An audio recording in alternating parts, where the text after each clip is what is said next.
Very good. Sorry? Oh, can if you wish, yes. So it's important that I make sure everyone sees this is my beanie. I brought it from Perth. I've been wearing it for over a year. And now I'm going to give an extra boost of energy by giving this talk. So anyone who manages to get the beanie afterwards, it's guaranteed to get you deep meditation, happiness, peace. And if it doesn't work, you can ask for your money back afterwards. I always say that you can. I'm a monk. I'm honest. You can always ask for your money back if it doesn't work. You won't get it back, but you can always ask. But it's always a great torture to come on these fundraising dinners. It's a torture because every now and again I look around to see what you're eating. And it looks so delicious, and I can't eat any of it. But I got used to this. I go to many dinners in the evening these days where I don't eat anything, but it's always for some good cause. But maybe the most important dinner I ever went to many years ago was when there was the Commonwealth Games in Melbourne in Australia some years ago. And it was obviously attended by Her Majesty Queen Elizabeth II, together with her partner, Prince Philip. And because I was a senior Buddhist, a leader of the Buddhist religion in Australia, I got an invitation to dinner with Queen Elizabeth. Whoa, yes. But when I got the envelope and saw the invitation card, there was a problem, a big problem.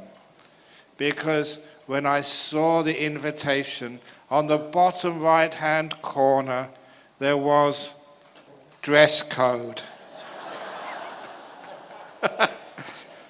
And I looked at the first item on the dress code, and it said black tie. Now, I'm a monk. I don't know these things. I thought this is very strange. When you go to dinner with a queen, that's all you wear, just a black tie. No trousers, no shirt, no shoes, only black tie.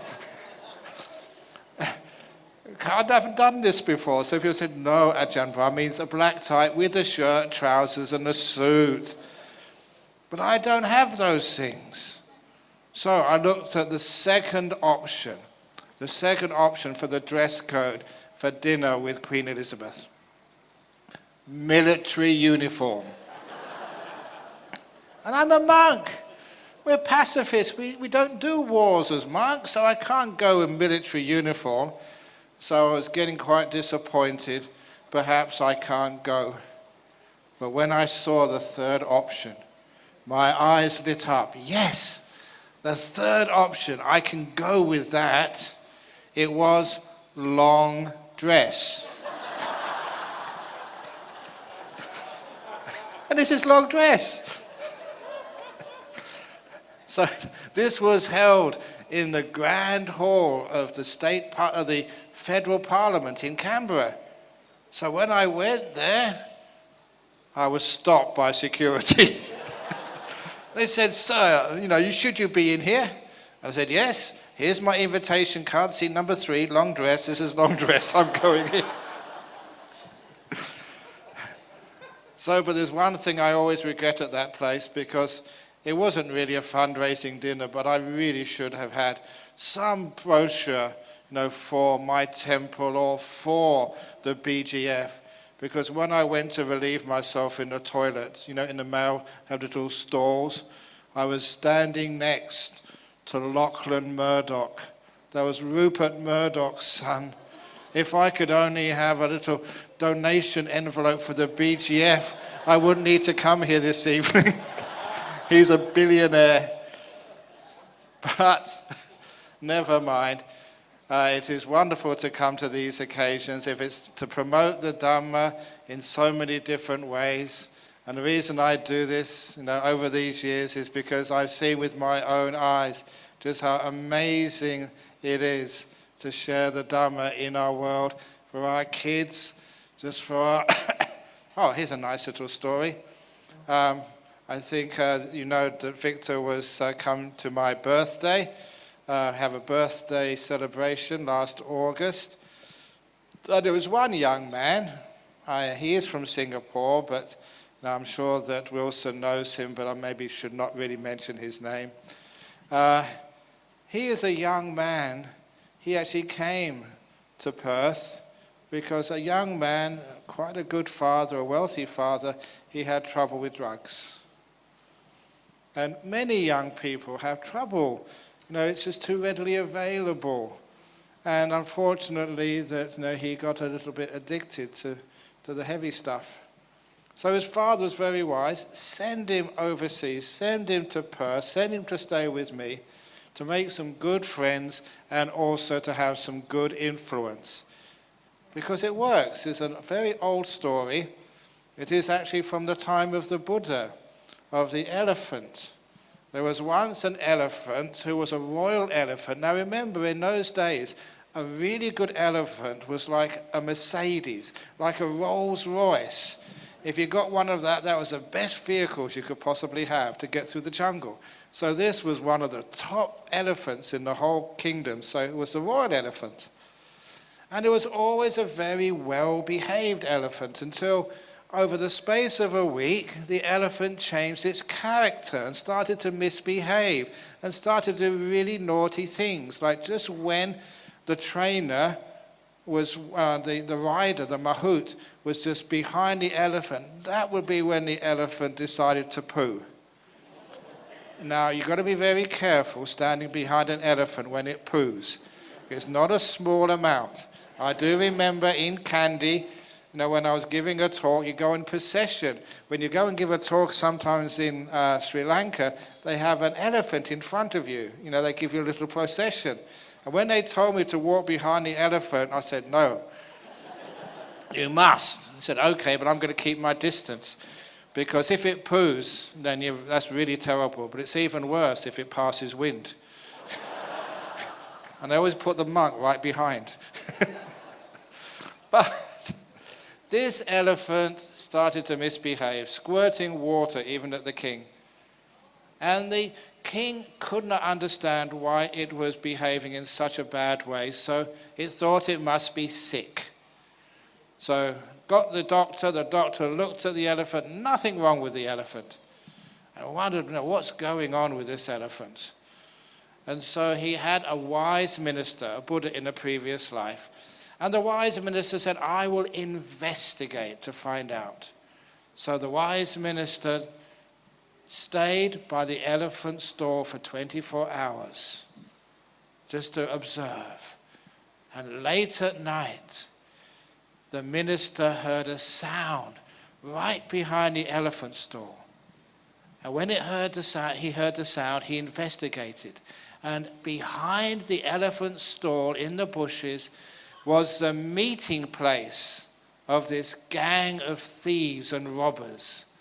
They would meet here late every evening to decide which house they would rob, who they would beat up, who they would be violent towards because they didn't pay their debts. There were some very mean and bad people. And that's when the minister realized what was happening. Because even though an elephant cannot understand human language, can still pick up the vibes that these were bad people. And because it was associating with these bad people, the elephant was in the stall next to it, it meant that over many months, the elephant started to pick up the bad characteristics of those bad people. So all the minister needed to do, the following day, he had all of those bad people arrested and he replaced them by the monks and the nuns. doing some chanting and meditating and doing nice things. And because the elephant couldn't understand Pali, but nevertheless, the elephant could pick up on the good nature of the monks. And in a week's time, that elephant was back to its normal, gentle self, just because of the association. And this is so true that people send their children or their husbands, their wives to stay in the temple, because being around good monks and good nuns, you actually pick up on their kindness and their gentleness. And you go home afterwards a much more peaceful, kind husband, a much more gentle wife, because you pick up on the monk's good energies. The problem is that we pick up on your bad energies. So after you've it works both ways. But anyway, it's nice that it does actually work. And so this gentleman, he went back, to Singapore, and just that boost of energy, that boost of kindness, that boost of goodness, knowing he has friends for life, knowing myself and the other monks who we stayed with for 3 or 4 weeks, he got off the drugs, and now he's a very, very successful man. So when he heard that I was raising some funds, he just said, okay, 100,000. Woo. Now that is gratitude, because it works. So this is why I love doing this stuff, simply because what we actually teach, in the BGF, in the Buddhist fellowship, in all these other groups, in your temples, in Central Temple, in Malacca. He had to go back because it's a long journey back to Malacca this evening. That what we're teaching here is incredibly powerful and meaningful teachings.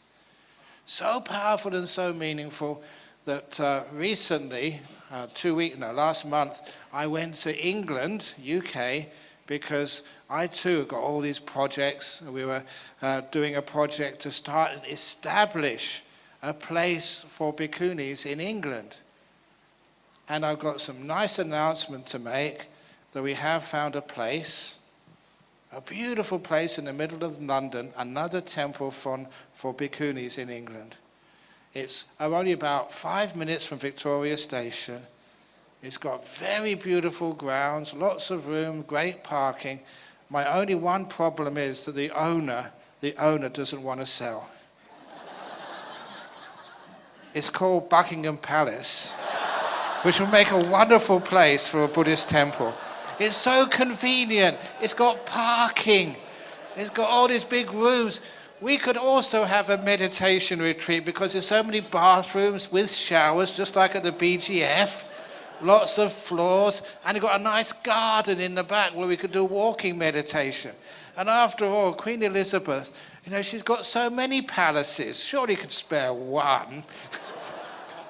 And anyway, she's getting old now. She needs to what we call downsize. But that was just fun. But the real good story, which I'm sure that when Ajahn Brahmali comes to, he's coming over to BGF soon. He's coming to the BF soon. That unfortunately his sister had developed breast cancer. And breast cancer is a very nasty disease. But it's mostly curable for most women. But for some people, it's not curable. And she had one of those very aggressive forms of breast cancer, which spread to other parts of her body, metastasized. And that's usually, not always, but sometimes that's getting very, very close to dying. Having all the treatments, nothing really working. And her brother, is a Buddhist. Ajahn Brahmali, her brother meditates. So she decided to try some meditation. She came on my meditation retreat. And the beautiful news, a few days later, she went for her monthly scan. And she rang her brother in Perth, Ajahn Brahmali, to tell him the news. She had 4 tumors before she started the meditation retreat. 2 totally vanished, totally disappeared, and the other 2 reduced by 80% each. Now that's amazing. And because that happens very regularly, and I'm not just saying this to exaggerate, because that happens regularly, this Buddhism, this Dharma, this meditation has incredible power. And that's why I am very happy to come and serve as much as I can to raise funds, to get better centers, so that what they can do in the hospital is only so much. But what you can do in temples, when you have metta every week, you have fellowship where you can associate with good people. It's amazing what you are contributing to the society here in Malaysia just by having lots and lots of temples. Because every person who goes to these temples, they have these great resources where they... Look, I had another beautiful email. First time I've noticed that this meditation, this Dharma, can actually go so deeply. From Eastern Europe, from Poland.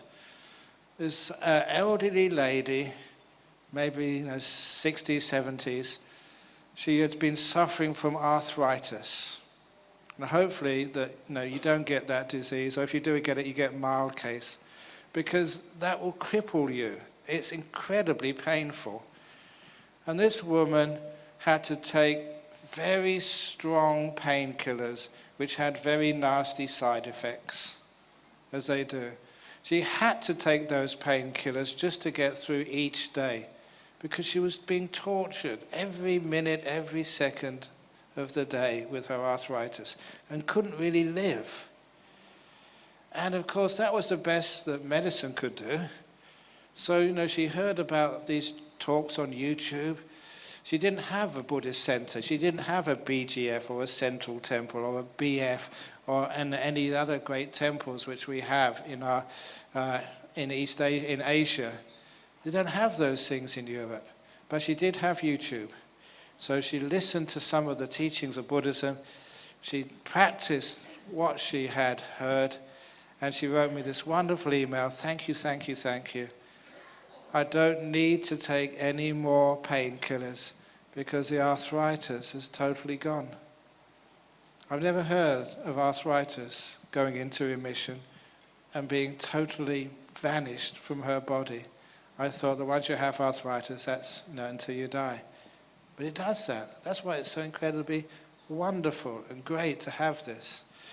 But that's one of the reasons why that this, I ask people, as I always do, how's the economy going in Malaysia? Now, is it so-so, actually a bit slow. It may be the economy in business is going a bit slow, but my goodness, Buddhism, the Dharma, meditation is actually booming all over the world. Even every now and again you find these new people become Buddhist. It hasn't been confirmed yet, but that's pretty suspicious. Angelina Jolie? She must be a Buddhist. You know why? Because her first name is Angeli. Angeli Jolie. That must make her a Buddhist.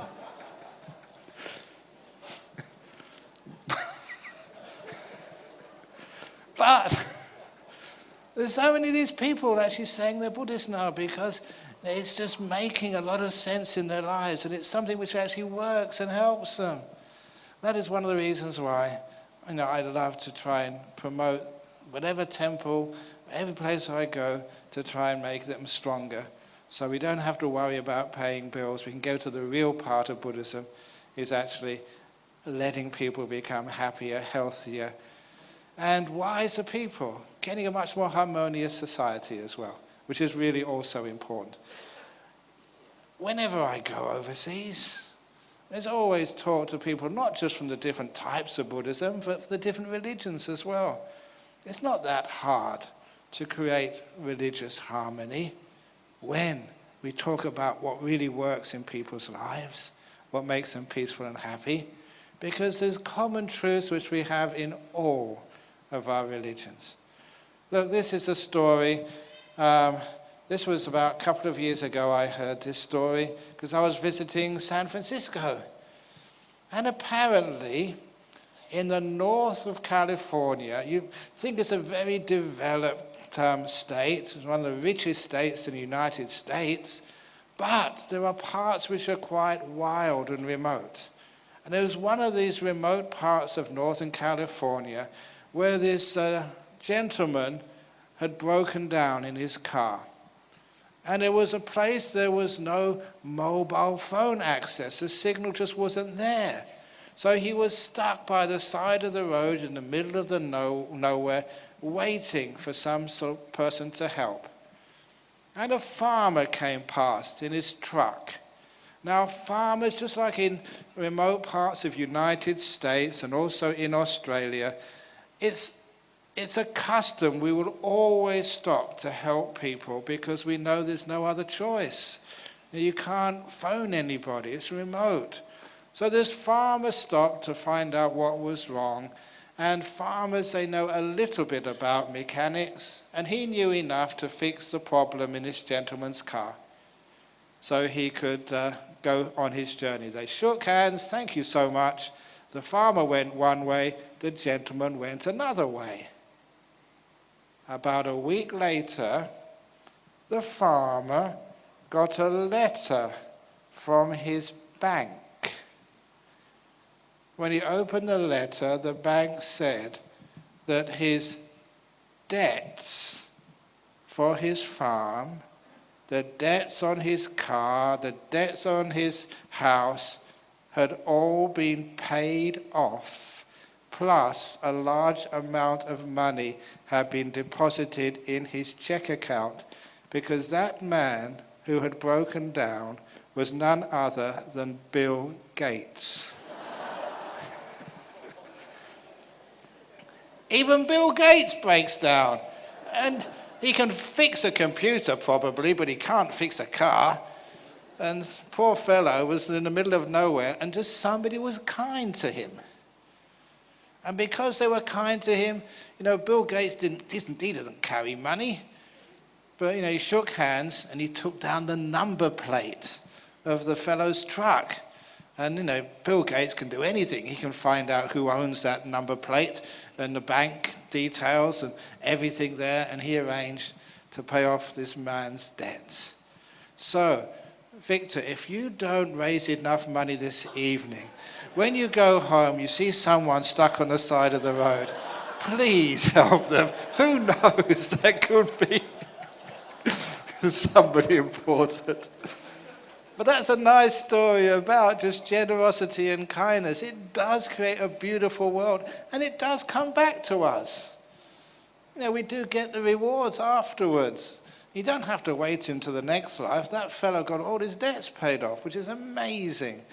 So this is all part, of, being, wouldn't even say a Buddhist, being a human being, caring for one another, helping each other out, being generous. And my goodness, if you are, it's amazing just how we can create such a beautiful world. A world in which, that we can take away some of the causes of cancer and arthritis and all these other diseases which cause so many problems in our families. Take away the addictions which people have to drugs. Just like even a few days ago, a week ago to this evening, I was going to an old friend's house. He was the man, I've talked about this a lot, he was a man who I'd known ever since he was very small, seen him go through school and university. When he became a doctor, he was a young man who came to see me when he was an intern as a doctor after doing all that hard work and said to me that he can't do that job anymore. He has to change his career. And the reason was that he was looking after one of the patients, a young woman, and she died. He could not keep her alive. And it wasn't so much the guilt he felt that this young person in the beginning of their life, why they would die so young in their 20s, and he was the doctor, why he couldn't save her. It wasn't so much the guilt. Well, it was the guilt, but also he had to be the person who went up to her husband and say, the person you've committed your life to, the one you've chosen, the one you shared rings with in a marriage ceremony, you have no more wife. She's dead. And your 2 young children have got no more mother. She's dead. And that hurt him so deeply. He said, I can never do this again. I can't. And that's, from that experience, that's when I told him, you have misunderstood the purpose of being a doctor. The purpose of being a doctor is not to cure people. Because if you think that that's why you're a doctor, to cure people, you will fail many times in your career as a doctor. You have to. The best doctors in the world, people die under your care. So I said, look, that's not your job, to cure people. Your job is to care for people. Not to cure them, but to care for them.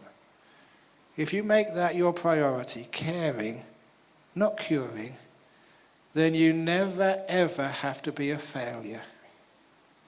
Doesn't matter what disease they have, doesn't matter how advanced their sickness is, you're always able to care for them. Not always cure them, but you can always care for them. And I said, you'll also find that if you put caring ahead of curing, you'll probably cure more people.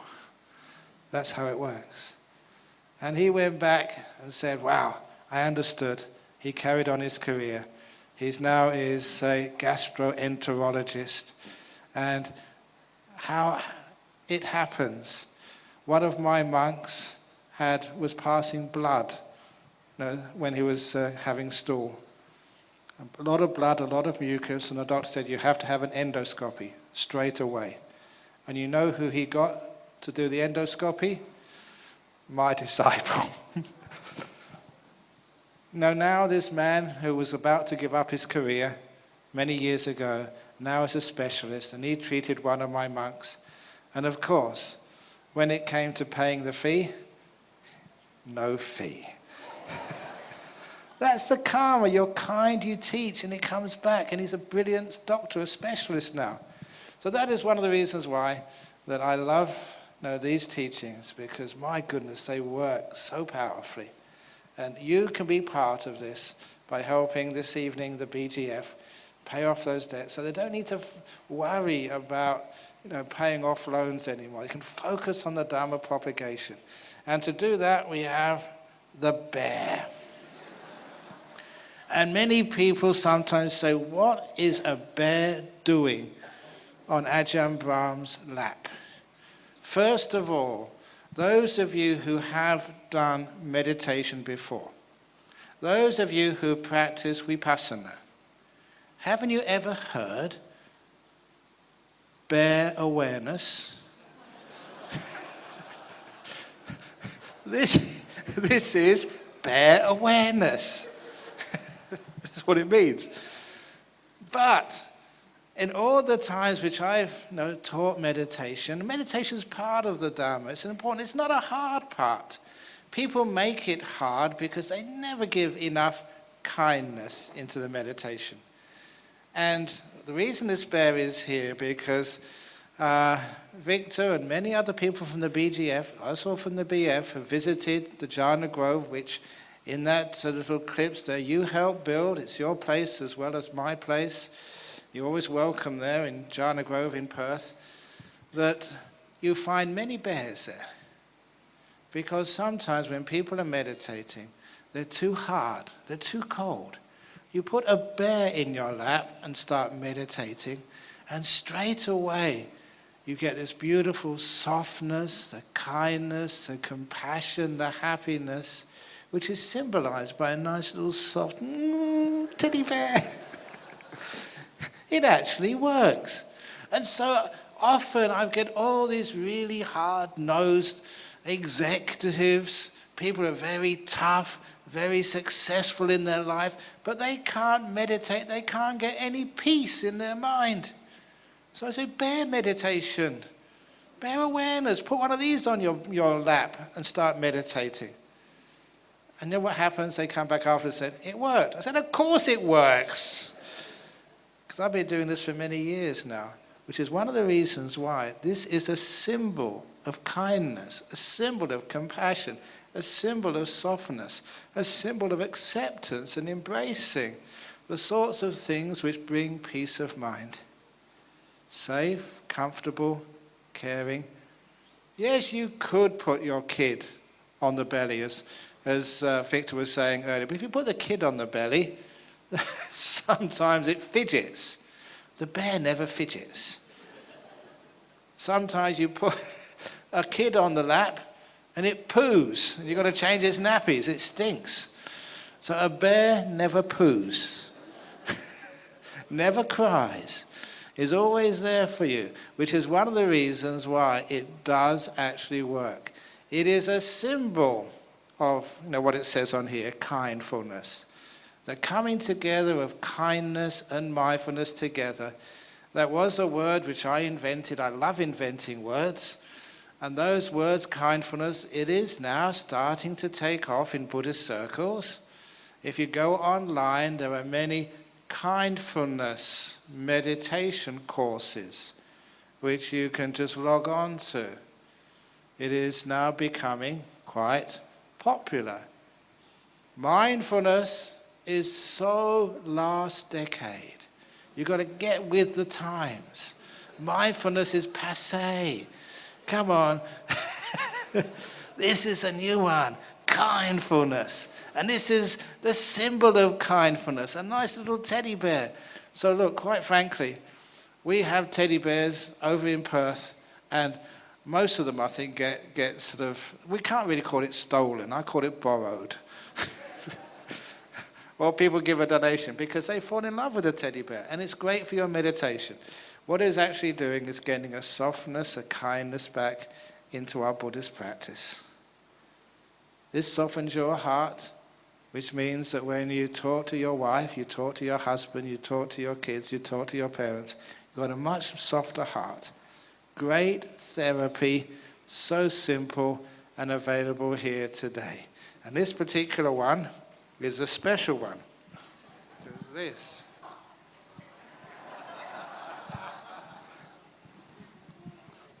It fits perfectly. This gets Ajahn Brahm's hat. A bit up here a bit. Can you see okay? Yeah, okay. Good bear. So just as something you can remember, in Hong Kong, when I did some fundraising, I took one of my meditation cushions and it was auctioned. You know how much that meditation cushion raised? 30,000 US.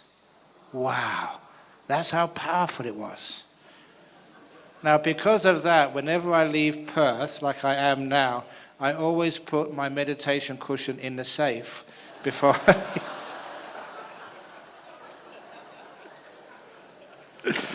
It's 30 grand, that's a lot of money.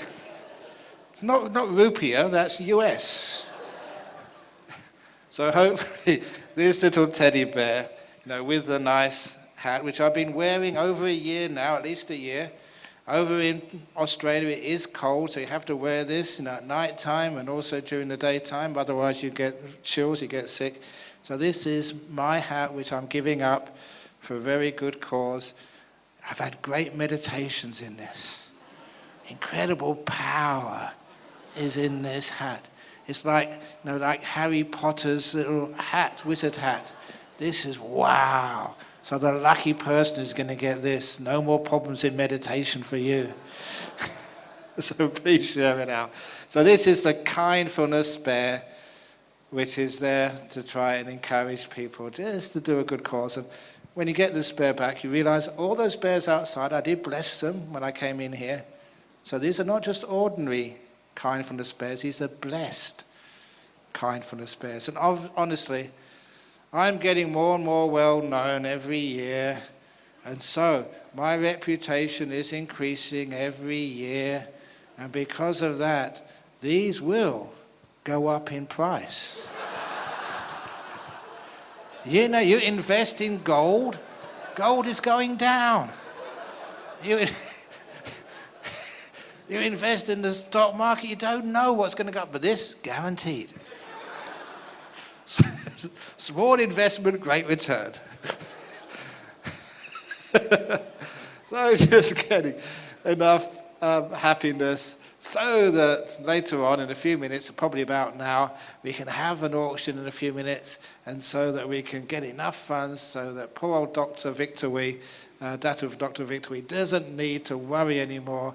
You can go to bed at night, you can sleep well, not worrying, oh my goodness, how are we going to pay off this debt, how are we going to pay off that debt? You know, the BGF doesn't deserve that. They've done such good work over all these years.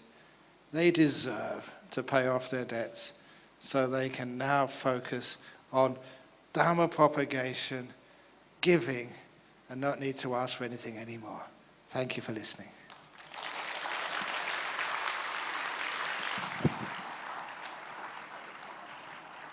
Very good. Okay, very good.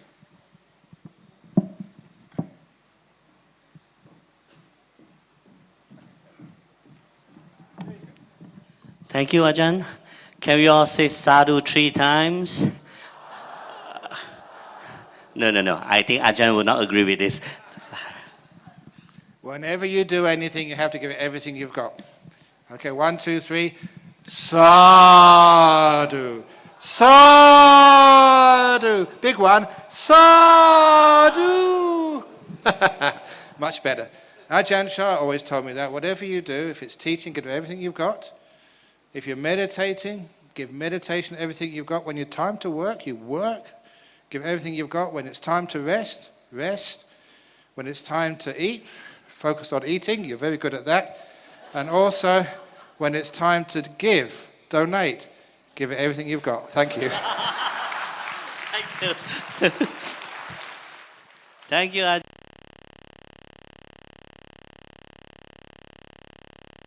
So I hereby give you the 5 precepts. Is that good enough? Okay. We can do it in Pali if you wish. But the most important thing is that once you take those 5 precepts, that you keep them. Because it's only dumb, stupid people who don't keep 5 precepts. I've seen this so often. And one of those stories was of this young man in New York, and he tried to rob convenience store. People who steal, they're very stupid, lah. Incredibly. I'm trying to speak Malaysian. So this young man went into convenience store with a gun. And he pointed it at the cashier, said, hand over all the money in your cash register. So the cashier had no choice. She gave him all the money. And then this young man saw a bottle of whiskey on shelf. Said, I'll have that too. And the cashier said, I'm sorry, young man. You're not old enough to take alcohol. He said, yes, I am. He said, no, you're not. He said, yes, I am. And she said, well, show me your ID to prove it. And this stupid thief said, oh, here's my ID. Gave out driving license. So she checked his driving license. Oh, I'm terribly sorry, sir, you are old enough. Here's a whiskey. But when she saw the ID, had his name, address. And so as soon as he left the shop, she called the police and he got arrested. Which is why stupid people are the ones who break the 5 precepts. Smart people always keep them. Okay, lah? Okay, here we go. I do Namo Tassa first. When I'm finished, then you start. Namo Tassa Bhagavato Arahato Samma Sambuddhassa. Namo Tassa Bhagavato Arahato Samma Sambuddhassa. Namo Tassa Bhagavato Arahato Samma Sambuddhassa.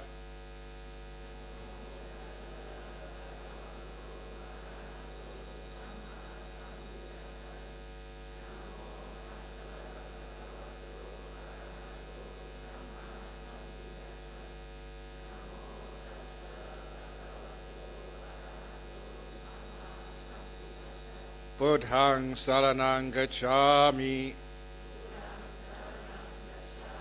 Dhammang saranang gacchāmi. Sanghang saranang gacchāmi. Dutiyampi buddhaṃ saranang gacchāmi. Dutiyampi dhammang saranang gacchāmi. Dutiyampi sanghang saranang gacchāmi. Tatiyampi buddhaṃ saranang gacchāmi. Tatiyampi dhammang saranang gacchāmi. Tatiyampi sanghang saranang gacchāmi. That completes the 3 refuges. I'll now give 5 precepts. Panati pata veramani sikkhapadang samadhiyami.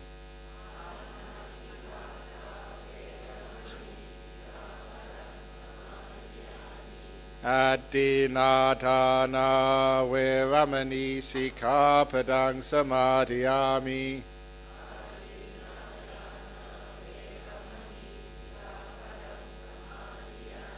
Kāmesu micchācara veramani sikkhapadang samadhiyami.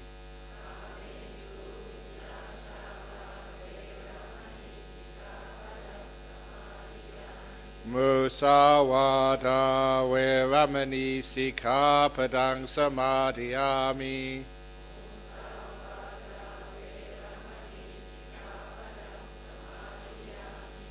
Sura merayama japamatatana veramani sikkhapadang samadhiyami.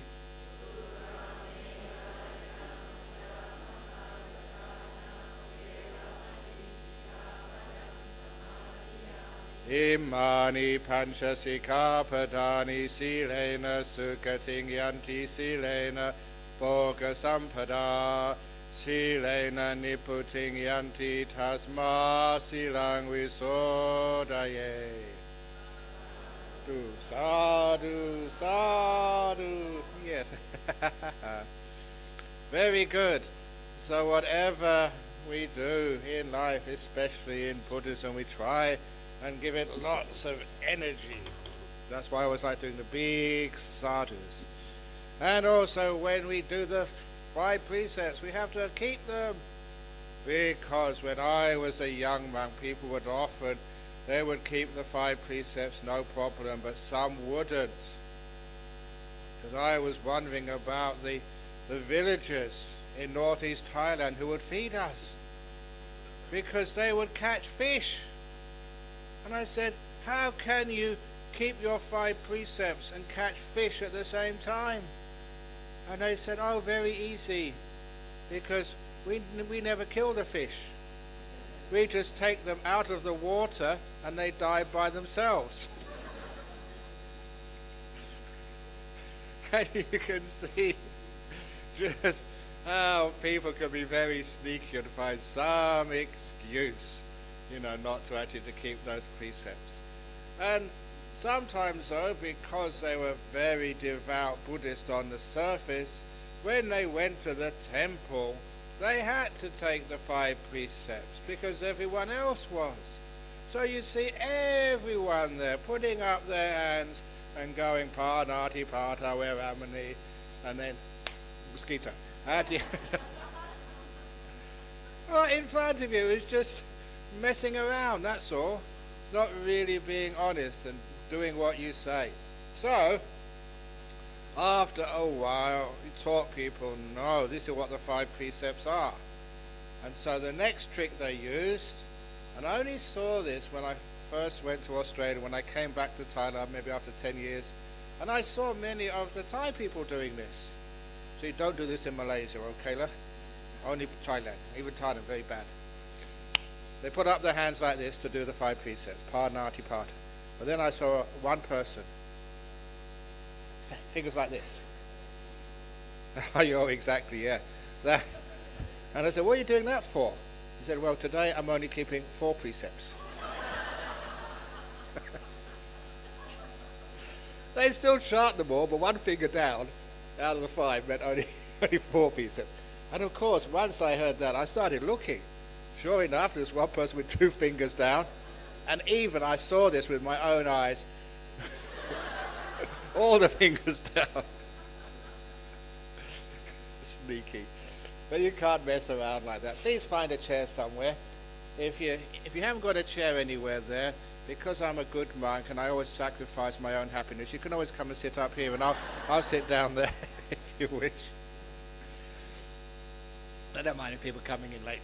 So please sit down and enjoy yourself. But anyway, to the topic of today's talk, which is somebody gave me the topic. I never have anything to do with these topics, by the way, so if you ask me why you're talking about that, it's not my choice. I'm just very happy just to do what I'm told. That's what happens when I come over to Malaysia. They say, come up, come to breakfast, and I go to breakfast. They say, sign a book, I sign a book. Take a photograph and smile. Go to bed, so I go to bed. So I just do what I'm told here. Very happily to do so. So anyway, the title of the talk is it right? Superhero, Superzero. Okay, that's a really cool title. Superhero, because apparently I've seen this on the aircraft. You see all the movies which are on for the week or the month. You see this in the newspapers, that there's so many superheroes, not only superheroes, but things like vampires and zombies. I don't know what, 20 years ago they didn't used to have vampires and zombie movies, but there's a lot of these now. Have you seen zombie movies? Yeah, crazy. Well, actually there's a story about those, because many of you, I'm sure, have been on meditation retreats. You've been on meditation retreats? Yeah, okay. Well, we have a nice retreat center just opposite our monastery in Perth. It belongs to us, which means many of you have been there to do retreats in what's called Jhana Grove. And there was another teacher was giving a retreat over there, and there was a family came to visit one day, and they said, can we see your retreat center? I said, okay, but on one condition. You have to be very quiet when you go there, because there's people meditating. So be quiet. Shh. So they went over there, and when they came back, their son, maybe about 10, 11 years of age, he was very anxious and afraid. He said, Ajahn Brahma, I've got to talk to you. He said, why, what's happened? At your retreat center, there were zombies there. Because if you ever do the slow walking meditation, lifting, moving forward, moving right. If you ever see those people do the walking meditation, it looks just like zombies. So he was so concerned. Zombies have invaded your meditation center. And then I said, no, that's not sort of zombies, that's meditators, yogis. But if you practice like that too long, maybe in your next life you'll be reborn as a zombie. But anyway, it's just a bit of fun and games. But, why do they have those? And it did remind me, when I was a young monk, somebody showed me one of the Thai newspapers. This was over 40 years ago. And they had a cartoon in that newspaper, and it was translated as Super Monk.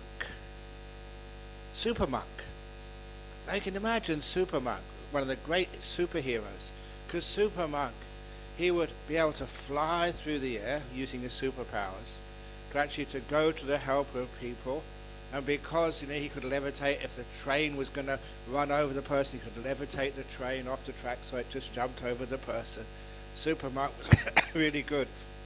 If he saw anybody trying to sort of rob the bank, the Super Monk with his great powers would stop that person.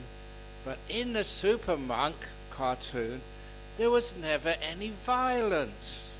He didn't need to bash somebody with his superpower or fry them with his laser eyes. Super Monk was just so peaceful. And in the end, he would always give the villain, the bad guy, or the bad girl, it can't be gender specific these days, always give the bad girl or the bad guy the 5 precepts at the end. So it would finish, the bank robbery was foiled, the aircraft disaster was avoided, and he gave whoever was responsible for planting the bomb on the aircraft the 5 precepts so you don't do it ever again. That was Super Monk. And that was just so inspiring. But it never took off because people don't like non-violence, no sex, and forgiveness. That's one of the problems with people. That's why they have these superheroes now, because it's exciting. And it's something which I haven't seen zombie movies or vampire movies, but one thing I did notice when I was a young man and went to the movies, and I asked people, they said it's the same these days as well. Zombies and vampires, you know, they only chase and catch beautiful young women. Honestly, but true, if you're old and fat, the vampires leave you alone. So there's a lot of advantages in not being beautiful. But anyway, the real superheroes, yeah, they're in those movies. So some time ago, I remembered the Super Monk cartoon series. I thought, can't we actually do something about that? And I did mention it in a few of my talks. And there was one gentleman, I think it was in London, I think, and he was a close friend of Steven Spielberg. I said, why didn't you ask Steven to do a new superhero movie? Now, the old ones have been there and done that. How many more times can you recycle those old superheroes which I read in the comic books when I was young? Why not do something new? A Super Monk. And, you know, the next, if that really takes off, of course, the next one will be Super Nun. And the third franchise will be Super Novice. I suggested this until there was one gentleman who follows my talks on YouTube, and he lived in, it was Budapest in Europe. And he was in art school, and he had to do a project, you know, for part of his art school, and that's what he did. He did a cartoon series of Super Monk based on my teachings. And Super Monk, on this little cartoon, which I thought I should have brought this and maybe showed it as some visual effects. But Super Monk in this cartoon, that somebody had robbed a bank because they needed to get like this big sapphire or diamond for the last part of his death ray machine.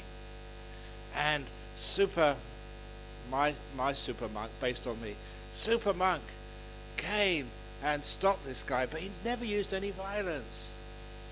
Instead, he told this villain, this bad guy, he said to the bad guy, he said, look, it's only one death ray machine. Just keep it in perspective, just like 2 bad bricks in a wall. You should look at all the other good things you've done in the world. It's only one death ray machine you've made. And anyway, he said in this cartoon, it's an amazing technology that you're so brilliant. You've made this amazing death ray machine. And the bad guy said, wow, you mean you really admire my engineering expertise? He said, yeah, it's amazing engineer. And he said, wow, that's the first time anyone has ever complimented me. And that's all it really needed. A bit of a compliment, make him feel good about himself, increase his sense of self-worth and self-esteem. And he realized he never needed to destroy the world anymore. He said, now, try and make a good machine which can help the world. I said, yes, I will use all my skills not to destroy the world anymore, but to make a good one. And the police came to arrest him, and obviously, because, you know, he's been a death ray machine, he stole a very valuable diamond. But Super Monk said, oh, come on, let go. So the priest let him go. All based on my teaching, but apparently he failed the assignment. But I thought it's a good assignment to do.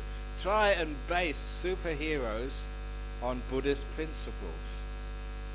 Because if you base these superheroes on Buddhist principles, they are far more powerful. Yes, you can use force.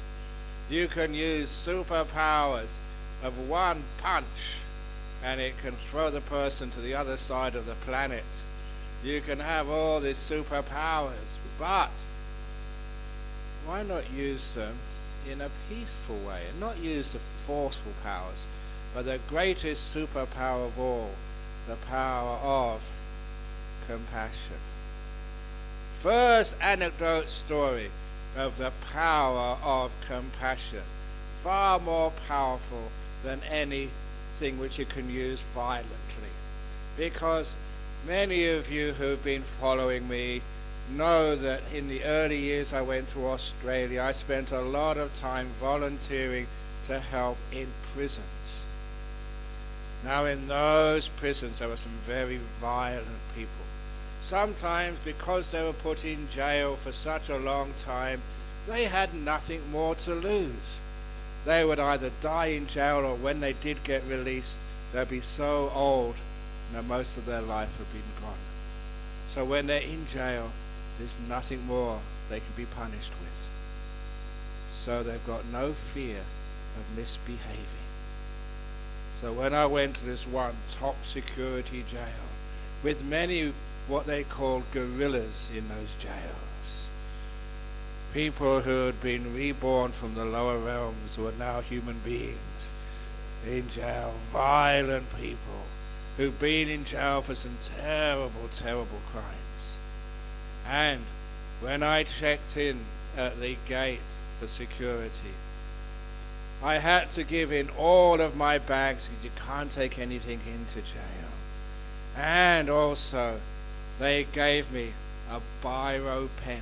They said, put this in your jacket pocket. And I said, hey guys, look at me. I'm a monk. I don't have pockets. Well, I've got nothing to put in them. So there's no pockets on a monk's robe. So I'll just hold it in your hand or put it somewhere. And so what for anyway? And the security officer said, in this jail over the last month, many people have been raped. Not just girls visiting, but men just like you, AJAHN Brahm. And because these guys have got nothing to lose. So, they said, because that so many people have been attacked by the prisoners, and there's not enough guards, in one place at one time to look after you, we've installed this high-tech security system. So if you look on the ceilings, you would look and see these little things. They look like fire detectors. But they're not fire detectors, they said.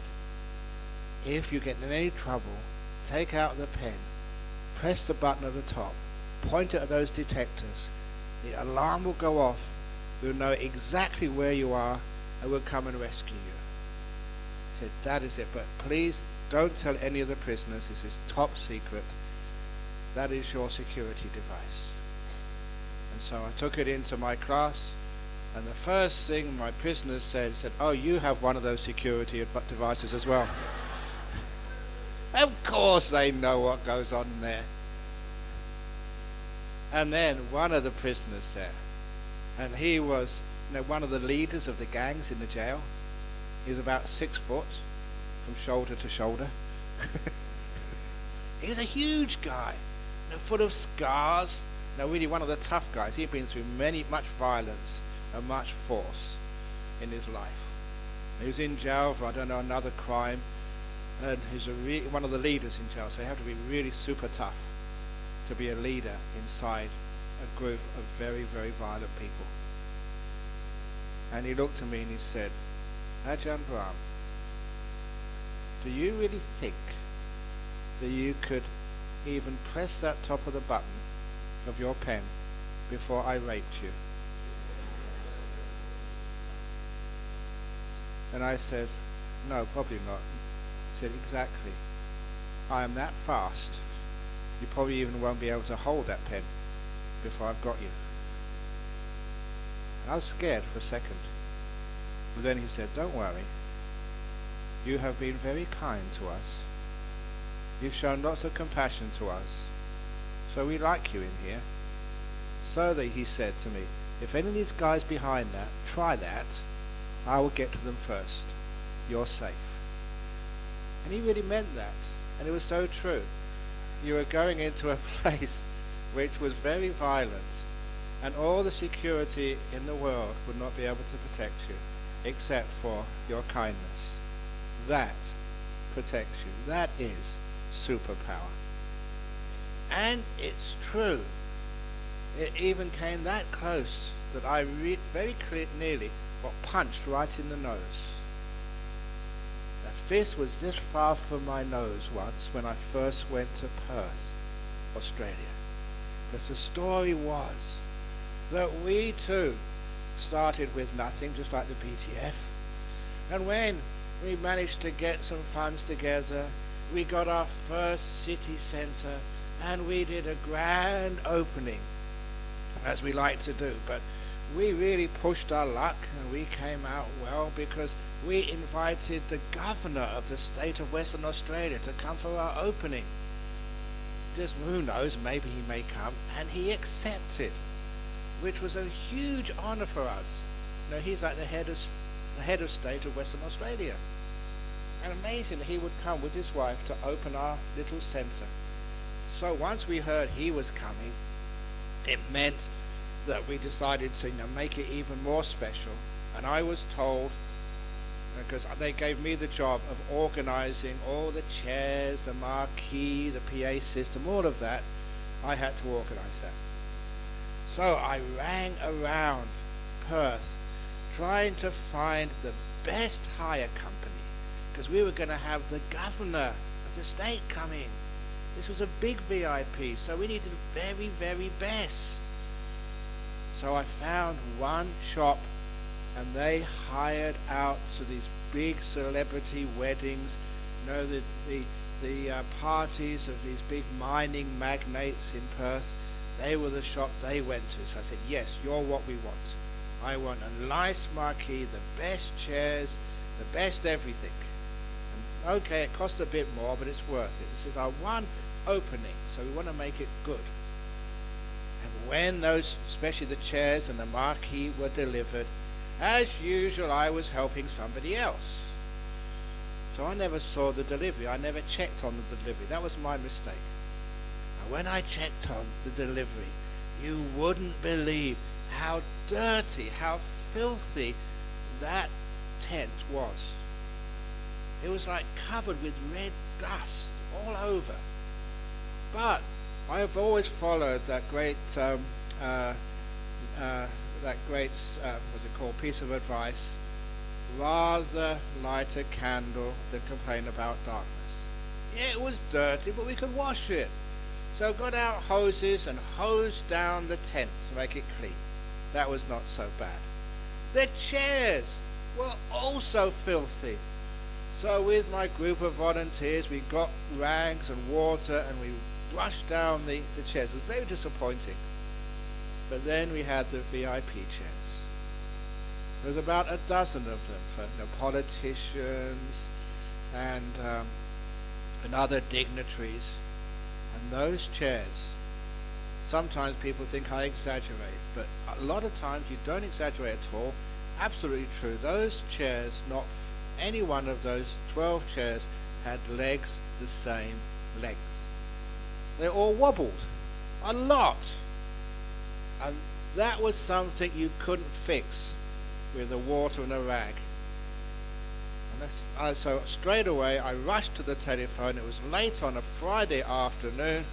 Managed to get the manager of the shop just as she was closing up for the weekend. And I said, remember us, we asked for the very, very best. Okay, you can forgive the tent and the chairs being dirty. We can do something about that. But the VIP chairs, they're all the wrong, with legs that are not the same length. They all wobble. What's going to happen on Sunday when the governor comes and falls off the chair in our ceremony? Because it wobbles. And the manager was very, very kind. She said, oh, I'm terribly sorry. There must have been a big mistake. I will arrange to get your chairs changed straight away. Thank you. But what I didn't know at the time was that she had to go to the pub because all her workers had finished for the weekend and were in the pub having their first drinks of the weekend when the manager came in and said, guys, get back to work. The Buddhists need their chairs changed. Now, Australians are not known for their compassion once they started drinking in the pub and they've been told to go back to work again. So, when they came about an hour later, this time I was waiting for them because I wanted to make sure we got the proper chairs. And they came in a big truck. And the big truck was maybe 100 meters away. And I saw one of the people jump out of the cab. It was still going maybe 10, 20 kilometers an hour. He jumped out and he came running faster than the cab straight towards me. Had his fist like this. Where's the guy in charge? I want the guy in charge. He was really angry. You can imagine why. Finished work, relaxing. And he had to go back to work because of these Buddhists. So what did I do? I went straight up to him and said, I am the one in charge. I didn't run away and hide. I love messing around like this. So, this guy, he went straight up to me, like nose to nose almost. His fist actually just between his face and my nose, right up here. And had his big red eyes. If you've never seen one of these yakas, they talk about yakas in this realm of violent beings in the Buddhist cosmology. You go to a pub in Australia late on a Friday or Saturday night, see these big people with big red eyes. And he was so angry. And I could know he had been in the pub for quite a while because you could smell the alcohol on his breath. In fact, in all the 42 years I've been a monk, that's the most alcohol I've taken in from his breath, breathing it in. He was that close to me. And he was just ready to punch me. Now there's lots of people, maybe as many as here today, and there was a monk, a venerable, and this guy was about to punch me right in the nose. And what did all my friends and devotees do? Nothing. Absolutely nothing. They just stood there.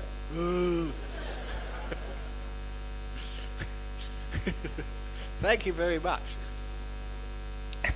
But I never needed their help, even though I'm only a monk, and he was this big, strong Australian worker, and drunk. It reminded me that story. Remember not Angulimala, of Nalagiri, the elephant. Remember the story that somebody gave, actually Devadatta, gave alcohol to this mad elephant and sent him charging along the road to where the Buddha was coming. And there was, I don't know if you ever saw that movie when you were young, High Noon, Gary Cooper, the sheriff and the bad guy, they came together at high noon with a gunfight. That was just like High Noon 2,500 years ago. But it was the elephant and the Buddha coming together. Violent, drunk elephant and the peaceful, kind Buddha. That's what I remembered. That's superpower. So it's just very kind. Not afraid. So peaceful. And in a second or two, I had that gentleman exactly where I wanted, totally in my power. It was a wonderful experience. There he was, wanting to punch me, but he couldn't. Because you weren't afraid, and you gave lots of loving kindness to this fellow, he did not know what to do next. Because in violence, that you have to get some response from the person you're about to attack. Usually it is, yeah, yeah, yeah, and then you punch. But without that sort of winding each other up, you just can't do anything. So I was just sitting there, not sitting, standing there, looking at him with kindness, and he couldn't move. And I had him like that for about 2 minutes. It was a wonderful experience. I'll never forget that. I had him totally in my power. Not violent power, but just kindness and fearlessness. That is superpower. And what happened then was by that time the truck had parked. I was saying, sometimes I go off a subject, but it's so true that when I was teaching in a jail to the south of Perth, the only way to get transport there was actually to leave really early. So I always had a free afternoon and then would teach in the prison in the evening. And in the afternoon, there was a very quiet place. And any of you who've been to Australia know there's so many beaches there. And they're so quiet and peaceful. So one afternoon I decided just to go to the beach and have a meditate there. And as I was meditating peacefully on the beach, I heard something whiz past my ear. And then another stone whizzed past. I don't know if you remember that there was this Indian guru called Rajneesh many years ago, if you remember him. He went to the United States, he made a big community and just made a lot of problems. And eventually, he got sort of deported from the United States. But he was a really weird fellow. He was the one who had, I think, 100 Rolls Royces. He's the one who said he was so detached. He said he was so detached, he wasn't even attached to detachment. Very clever, but a real scallywag. It wasn't attached to detachment anymore, so he had 100 Rolls Royces. Crazy fellow. But those were the days people didn't know who was a Buddhist monk and who was a Hare Krishna and who was a follower of this Rajneesh fellow. So somebody was shouting, "Get off our beach, Rajneeshi!" That's who they thought I was. And then another stone whizzed past. They were getting closer. Their aim was getting better, so I thought I'd better do something. One more stone and that might hit my head. So I got up, turned around and started walking to about 10 or 11, about 13, 14-year-olds. I walked towards them instead of what they expected was running away. And you know what happened when I walked towards them? They all ran away. The unexpected fearlessness. Because I was totally outnumbered, and they had stones. I didn't have any weapons or anything except your fearlessness and your kindness. One of them stayed though. And I walked up to him and said, "What are you doing this for?" He said, "You're Rajneesh." He said, "I'm not. I'm a Buddhist monk." Buddhist monks are very calm and peaceful. We keep precepts. We don't do any of the stupid things like getting lots of Rolls Royces. And when I explained it to him, he said, "Oh, I never realized. I'm sorry, sir." And all the other kids came. We had a nice chat about Buddhism, for about 10 or 15 minutes. So it all worked out well in the end. Fearlessness is the superpower. Kindness is wonderful, but also wisdom is powerful too, because it reminds me, I almost got into my biggest problem on that beach on another occasion. These things happen even to good monks. I am a good monk, but I'm really glad that this happened long ago before people had their smartphones. Because the reason was that I went to that beach one afternoon, the same beach where I had stones thrown at me, and I was just meditating peacefully for about 2 hours. When we meditate, when monks meditate, we get very deep in meditation, really peaceful. So you can't hear the sound of the waves, you can't feel your body go very deep inside, very peaceful, very beautiful. And when I came out of my meditation after a couple of hours, I noticed there was somebody sitting to my left and another person sitting to my right, and I looked. You know what I saw? A 17-year-old beautiful blonde in a bikini. And I looked to my right and there was a brunette. really nice long hair, 17, you know, the whole thing. Oh my God. If someone had taken a photograph of me then, my reputation would be finished. Totally. There was AJAHN Braham on the beach with these two bimbos on either side. It's true. No, who are you? And they told me they just finished school. Oh, that's me. What are you doing out there, AJAHN Braham? So, yeah, I see it. I'm echoing. Hello out there. Yeah. So they had just finished the last exam of the whole school life. The final exam, 17-year-olds. Now they had finished, they were about to go off to university. So as soon as they finished their last examination, into their bathers, off to the beach to celebrate. But what they never expected was to see a monk on the beach. And these two young women, they were very respectful and really interested. They wanted to know, what actually are you? So they were very good intentions, so just waiting there for me to come out of meditation. I was waiting about half an hour. And when I came out, then I talked to them and got away as quick as I could. That's one click of a smartphone, and that would have been on a social media. Here's AJAHN Braham with his two girlfriends, not even just one girlfriend, two 17-year-old beautiful girls in bikinis at the beach. So because of that, I was very lucky, but you know, perfectly innocent. So here we go. This is the power.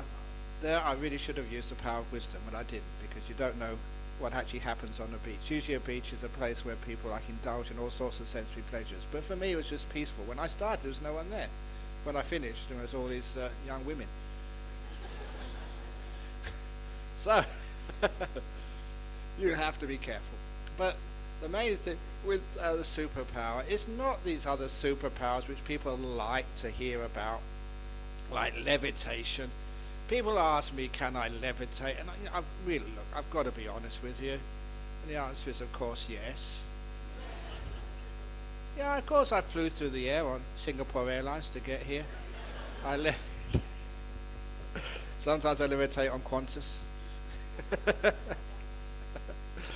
But they would say, no, can you really fly through the air? God, look, those sorts of superpowers, what would happen if I demonstrated in front of you right now a superpower? A good story, which you wouldn't have heard here, because I only got this story just over a year ago. I don't think I've told this one here. One of my best friends from university time, Professor Bernard Carr. He was the very first Buddhist I ever met. Because I was a Buddhist when I was 16, just reading books. And after reading books, I decided that's the path I wanted to take as a Buddhist. But I never knew any other Buddhist anywhere. And no, Buddhism wasn't a big religion in UK in the 60s, 70s. In fact, I didn't know anyone at all, even where to look. And when I got my scholarship to go and study at Cambridge University, they had at the beginning of the term what they called a societies fair, where all the different clubs and societies had a stall in a big hall called the Corn Exchange in Cambridge. You put a stall out there and the students could come and choose their clubs and societies they would join for their social life of the year. And this was Cambridge, so one of those societies was the Fox Hunting Club, if you wanted to do fox hunting. And there's all sorts of other clubs and societies. And so when I was walking around, and you can imagine just my actually excitement and joy, Buddhist Society of Cambridge. Oh, wow, this actual society, a club, where you can actually go and be a Buddhist. And I was so excited, I went up to the counter of this store. There was a young student there, and I said, I want to join. And he said, no, you don't need to join. come and see, ahipasiko. If you like it. He said, I like it, I'm a Buddhist. He said, no, just come for a few weeks and then you can join. And I got out a pound note, which was a joining fee, slammed it on the table, said, join me now. I was so keen. And that was Professor Bernard Carr later on. Bernard. So he was the very first Buddhist I ever met. And interestingly, that we shared the same interests. He was also a theoretical physicist, as I'm going to say in a few moments. And he was also into psychic research. We would go hunting ghosts together. I know you people, if you heard about a ghost, you'd run a mile the other direction. But, for people like me, I was really interested in ghosts. Where are they? And I'd go and spend the night there and see if we can find them. They're fascinating. They're good fun. I don't know if you heard the story. I told it in Perth. There was an Australian woman, friend. She went to UK. She went to England, on a holiday, touring. If you go to a place like England, you have to go and visit the castles. Because there's so many of them, and they're so historic. They're also incredibly spooky. Because many, many very bad things happened in those castles over the centuries. And she was going in one of the spookiest castles you could imagine. When she went down into the underground, the dungeons, the old floorboards would creak, creak, and when the wind would whistle through the windows,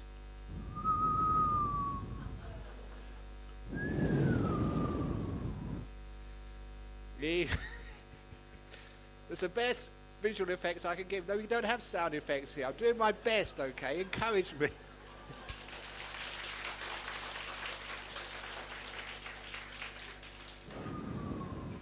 And by the end of the tour, she was so scared. She turned around to the guide and asked him, look, have you ever seen a ghost in this castle? And the guide said, in all the years I've lived in this castle, I've never ever seen a ghost in all those years. And the Australian girl, how long have you been living in this castle? He said, over 300 years.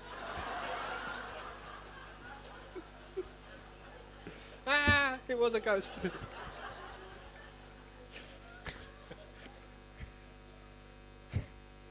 So anyway, we go hunting ghosts together, and also astronomy. He was in the Astronomical Society. And lastly, Buddhist Society. So we actually had 4 things we shared. Astronomy, theoretical physics, Buddhism, and ghosts. Psychic stuff. So we were really close friends together, did a lot of stuff together. And then I went off to become a monk, and he became a student of Stephen Hawking's. So Stephen came to his wedding, and apparently in that movie, The Theory of Everything, he's one of the characters there in that movie. And he went off to, apparently, when they had the premiere in London, he went on the red carpet, because he was in the movie. And he didn't actually play, but somebody else, an actor, played him. So, he's really a very close disciple of Stephen Hawking's.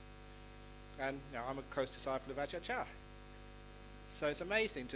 I was a physicist who went off into Buddhism. He was a Buddhist who went off into physics. And we actually came back together again now. It's a really amazing little time we're having together, because he told me this experiment which he did. Now, he became Professor of Theoretical Physics at Queen Mary College in London. So he's no lightweight physicist. And obviously still collaborates with Stephen Hawking. And he did an experiment, or not him, one of his friends did an experiment in Imperial College in London. Imperial College in London is also one of the top colleges in London, part of the University of London. And it was one of his friends was going to demonstrate levitation in laboratory conditions. And that was really quite a claim. And he invited all these other professors, top physicists, experimenters, who have been trained to observe. And he said, we're going to demonstrate levitation. So many of his fellow peers came along to witness the impossible. And this scientist came and he brought a pot plant into the lecture theatre. He brought it in by hand to show there's no wires. He put it on the table and announced to all his professors and top scientists, I am now going to levitate this flower pot. Had cameras, video cameras running to make sure that if it happened it would be recorded for posterity, because this was historic. But he did ask everybody there, he needed their assistance, and the best way he could get the possibly best spiritual atmosphere to levitate this pot plant was if everybody would please cooperate by chanting Om. And that was his biggest achievement in my eyes, getting all these crusty old professors to go, in England, to go Om, Om, Om. And as they were oming away, the flower pot lifted above the table. It actually rose, 6 inches or a foot above the table. The cameras caught it. It worked. Levitation in Imperial College London. Amazing, wasn't it?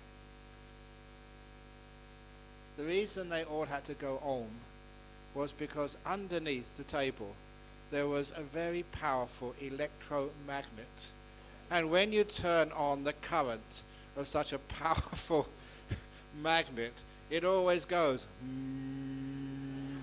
So the Om was there to disguise the huge current of electricity going through the wires. That's how I did it.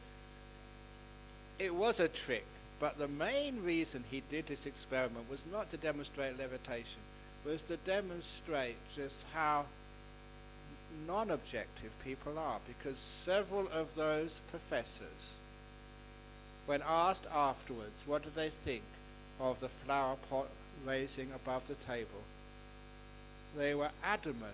They said it never lifted above the table. It stayed on the table all the time. That was the point of the experiment, was to show psychology. If it's something which you say cannot exist, which is so against your views, which is something which will challenge to the very core who you think you are as a scientist, you just don't see it. You don't just see it and think, no, it can't be happening. You don't even see it. It doesn't even come to your perception. It's blocked out beforehand. It was an experiment, a very beautiful experiment, to show just how even scientists are not objective. They will block out what is too difficult for them to understand, as you will as well. Me too. That's a very challenging experiment, but it was done and it was there, and it was a very beautiful experiment, just how we block things out. So if I did levitate, most of you wouldn't see it.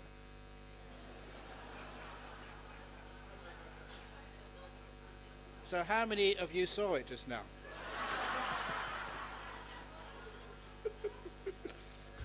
Isn't it a waste of time? You wouldn't believe it. So anyway, if you could do superpowers, so what? Is that really going to help people? Get rid of all the problems of your life? And if you could levitate, is that going to solve your depression?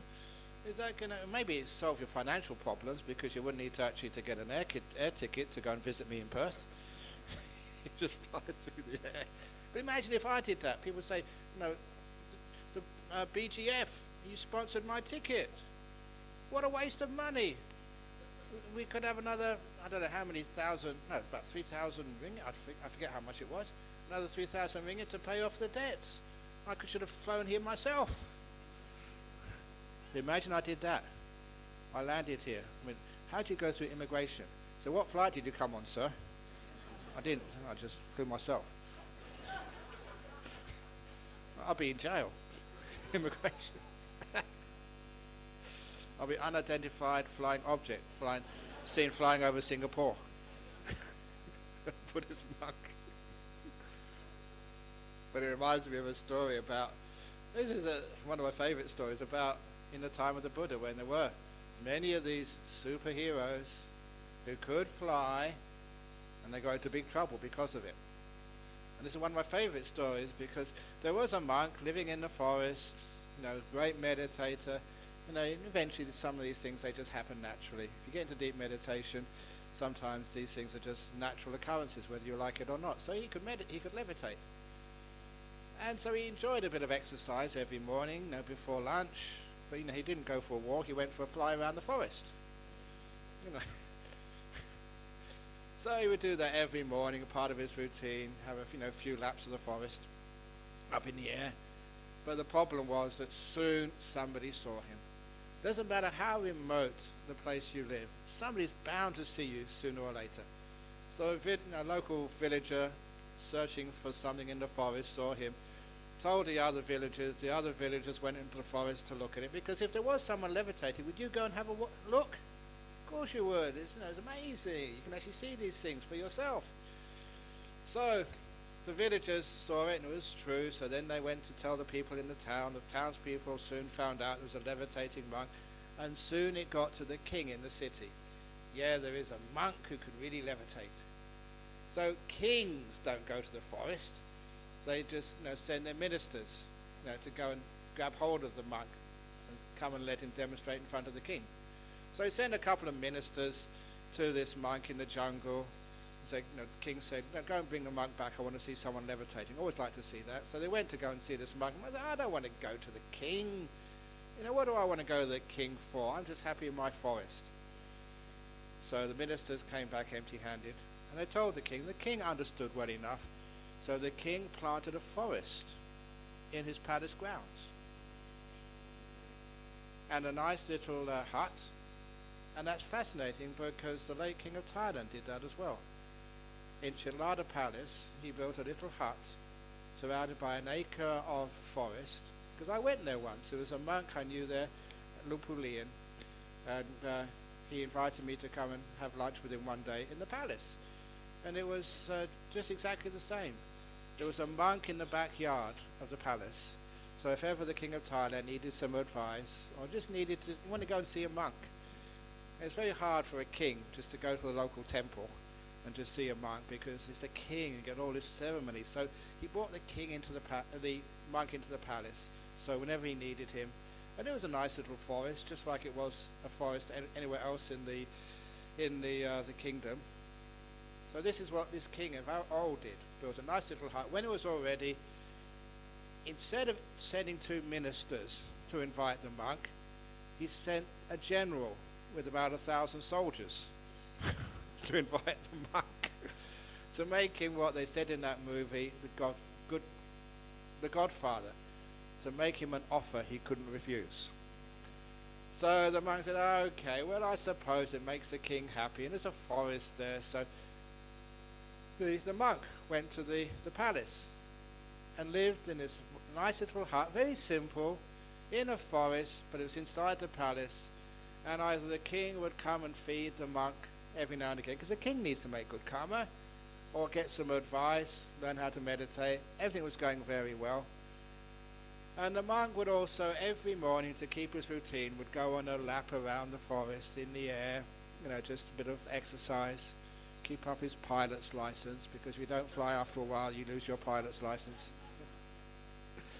So there he was, flying one morning. But this particular day, the king was too busy, the servants were up to other things, and one of his daughters, a princess, said, can I offer the food to the monk today? And this was a princess, really young, really beautiful, really, what they say these days, really hot. So this monk was flying through the air, and he caught one glance at the hot princess bringing his food. One moment of lust, desire came into his mind. Just one moment, that's all it took. And he crashed into the ground.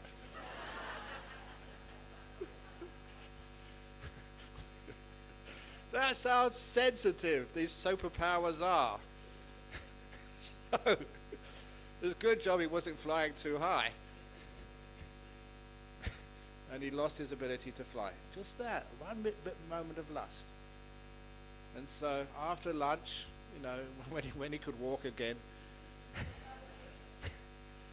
he packed up his stuff and trudged back to the forest. It took him 2 or 3 years to get his ability to fly again. That's how sensitive superpowers are, real superpowers. You know, lust, anger, pride, you lose them. That's what happened to Devadatta. Had great powers, but as soon as he got pride, he lost those powers. And that's actually happened once when I was a very young monk in Thailand. One of Ajahn Chah's monks, is that a car? No, retreat. Really? Oh, have I spoken too long? I'm on retreat too, because should I go down? Okay. Okay. Nice to see you. See you over there. Okay. So anyway, this happened when I was a young monk. There was one of Ajahn Chah's monks. He got the psychic power. I mean, these are real ones. The divine ear. This is where you can hear animals speaking. You can hear heavenly beings.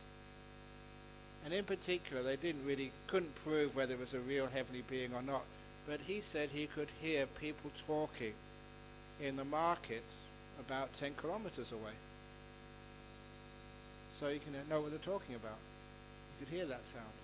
So obviously they checked it out, whether it was crazy or whether it was real. It was real. Real conversations, checked it out afterwards. Yes, that's what they were talking about at that time. That's what they were saying. So it's actually real power. But what happened to this monk is once he had that power, he got a huge surge of ego and pride in having powers. And he said, I am better than Ajahn Chah, and started sitting in Ajahn Chah's chair. And he saw that at the time. And Ajahn Chah, obviously a great teacher, took him aside and said, well done on your powers, but it doesn't make you any better than anybody else. Please don't tell anybody. Fortunately, that monk understood straight away. He realized he'd lost his humility. And the next day, at the lunchtime, he bowed to every monk in Ajahn Chah's monastery and asked forgiveness of every monk there. Even the most junior novices, he bowed and asked forgiveness. He realized that he'd lost his humility by being overcome with the pride of his attainment of having that supernormal power. And the next day he left. Where he went to, no one knows. He disappeared off the radar so that he would not become proud again. So that was actually, I saw that myself in my time, somebody developing that power. And also remember, because we usually, if anyone does develop superpowers, we always keep it quiet. Because that's what happens. Pride comes up. And you lose it. So there was one Indonesian monk I knew many, many years ago. I don't mind talking about him now because he's died. So, you can't become proud anymore. But he was an amazing monk. I met him, first time I met him was in Thailand. He ordained in this monastery, Wat Bhawan. I think he hadn't ordained yet. He was waiting to ordain. And I'm sensitive enough. I was walking with another monk, and I saw him, and I remember this occasion. I said, who's that? That's a really powerful monk. You can actually feel that he has some powers there. So I'm sensitive enough to know that. And later on, I talked to him personally about what happened. And he was an Indonesian young man who decided to become a rishi, leave the world, but not ordain as a monk, go into the jungles and just disappear in the jungles, like a rishi. And so he went into a remote part of Java, when there was really still lots of jungles there, found a nice place, sat down, crossed his legs and meditated. And he told me, his experience. I don't mind repeating it to you. He was getting very, very peaceful, very, very still. He said it was like an angel, a deva, a big light came into his mind. And I remember his words were very cute. He said he married that light. Now this was a Javanese. His English wasn't that good. But, marrying it was just uniting with this incredible, beautiful nimitta, this light. He was with that for days. Now, this is typical jhana experience. And when he came out afterwards, it was many days he'd been meditating. And he noticed the jungle would look different than when he sat down, crossed his legs and closed his eyes. He checked with the local villagers, because this was quite remote. There had been a flood. And where he had been sitting, he would have been submerged under a meter or two of water during that time.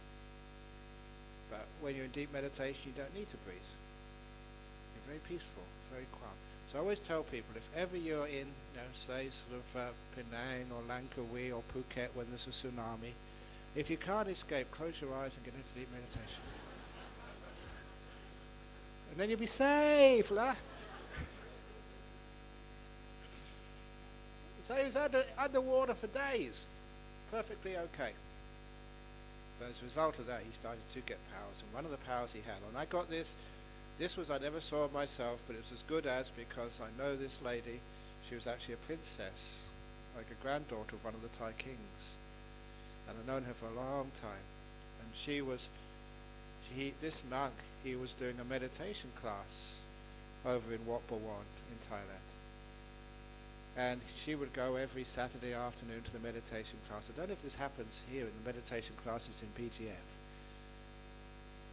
Wednesday here, but be careful, because if anyone can do this, please don't do this, because everyone will run away. Because during the meditation session, everyone had their eyes closed. This monk was leading it, and she could feel there was something going on, something not right, something strange. So she opened her eyes and took a peek. And she swore to me, absolutely, honestly, I don't break precepts, not to a monk. She saw rays of light coming out of this monk's eyes into one of the meditators. This was the monk with laser eyes. Real ones. Not imaginary, not special effects. Real laser eyes. She freaked out, didn't she? Never went back again. That's scary when you see real stuff happening, not imaginary, but real stuff happening. That scares everything out of you. So that's why we don't do such stuff. Or, if it doesn't scare you away, you go up to, okay, can you please turn on your laser eyes, please, for us? You say, no, I don't do that. Okay, 100 ringgit. No, 1,000 ringgit. No, come on, I want to see laser eyes. Because it just becomes, superpowers just becomes another circus trick. There's nothing to do with Buddhism. It's just one of those, the free gifts you get with the cereals sometimes.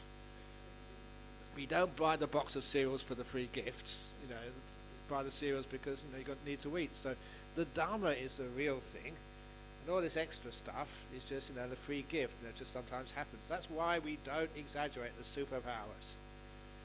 In fact, the superzero is much better. Not superhero, just disappearing, letting go, being peaceful. Those are the real powers, because that is where compassion comes from. That is where wisdom comes from. The wisdom born of silence. The title of one of the books. If you think that I'm wise, I don't know why people keep on listening to me all the time. If you think I'm wise, where did I get my wisdom from?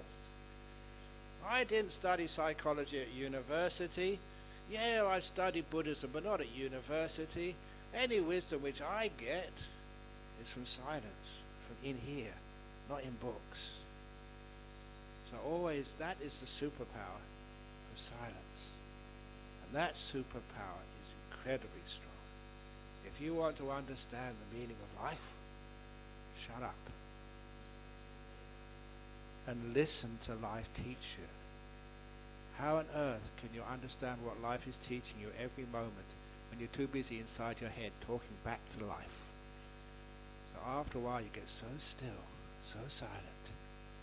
You listen to life, and it teaches you everything you ever need to know. All those books, yeah, they're great, but that's only someone else's knowledge. It's not yours.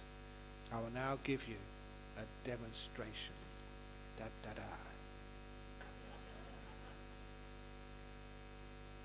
What is this?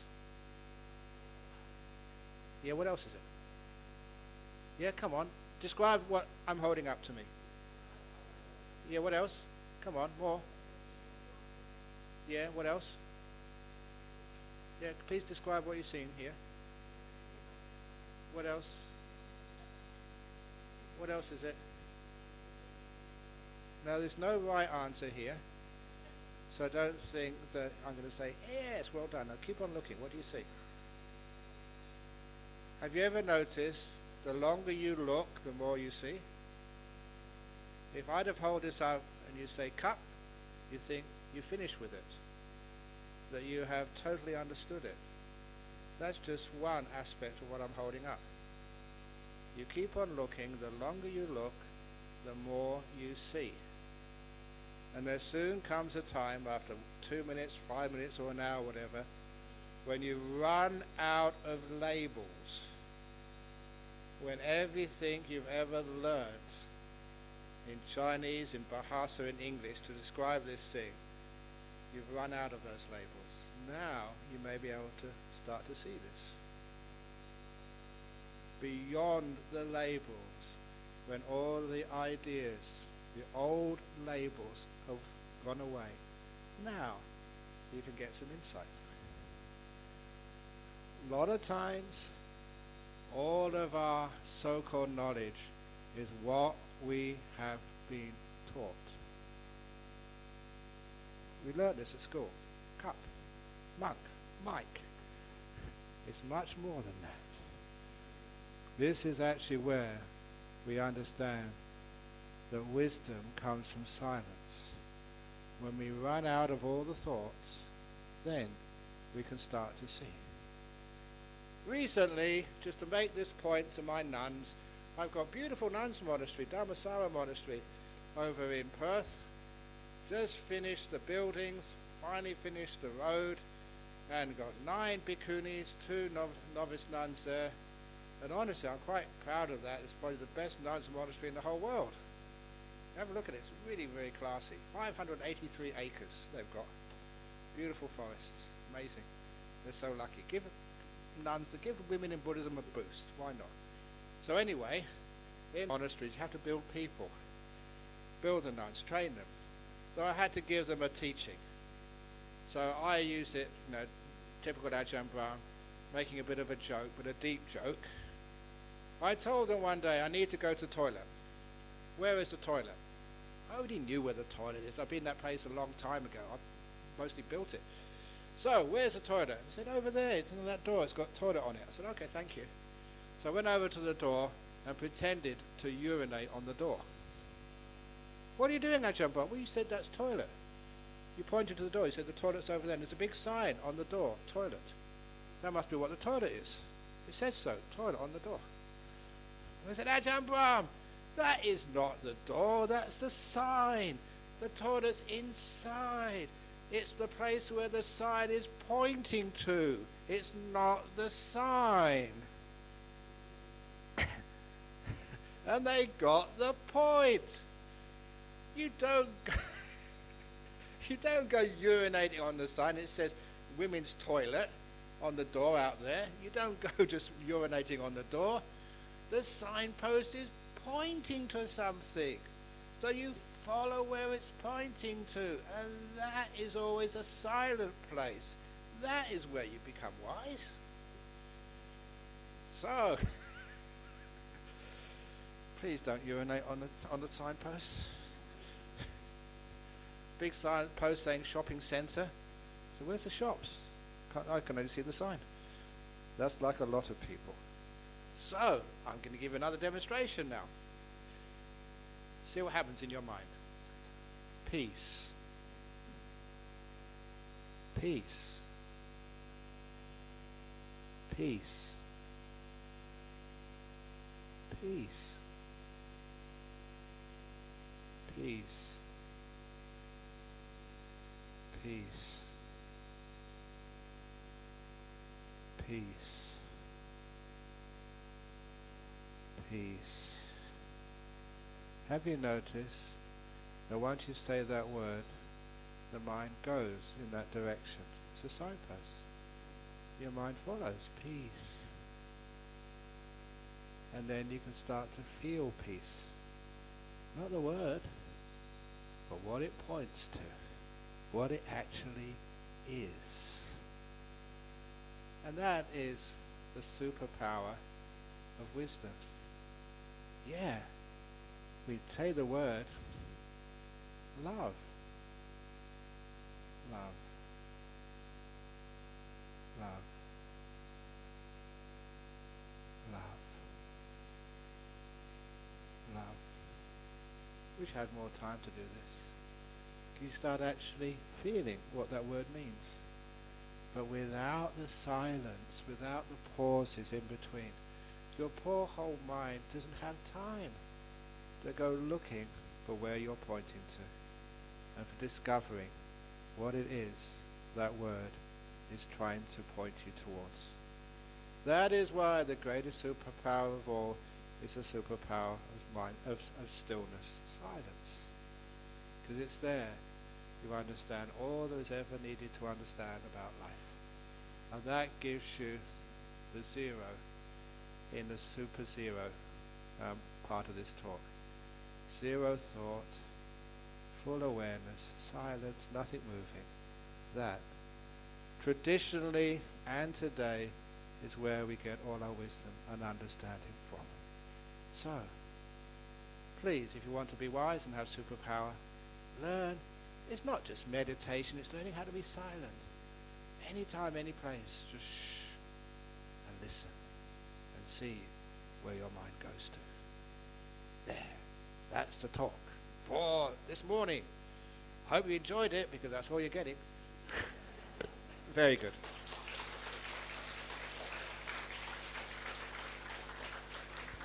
Now, do we have time for Q&A? A few questions. Few questions, okay. Okay. So a short one. Any Q&A? There's a Q&A here. We limit to about 3 or 4 questions. Yep. Yes.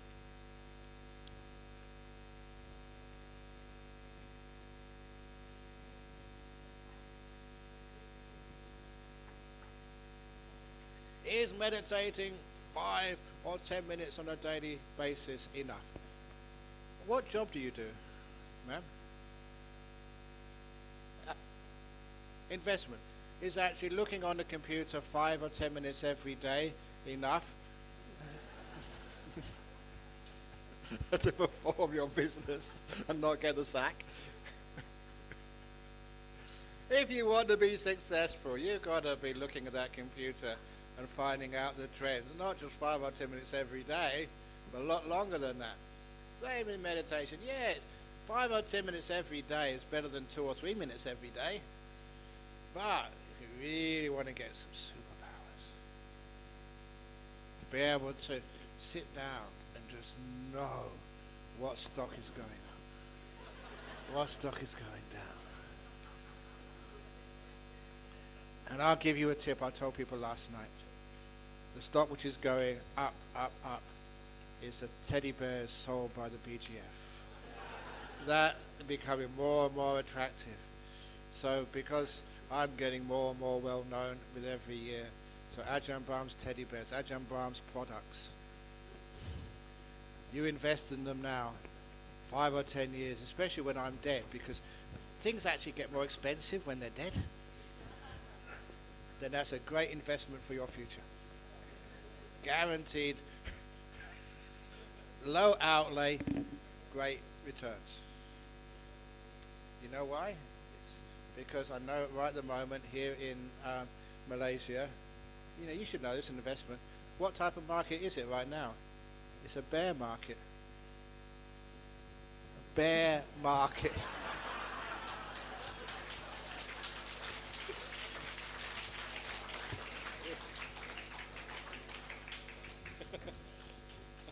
Okay, get some balls Monday. Okay. Any more question? Before yeah. Yeah.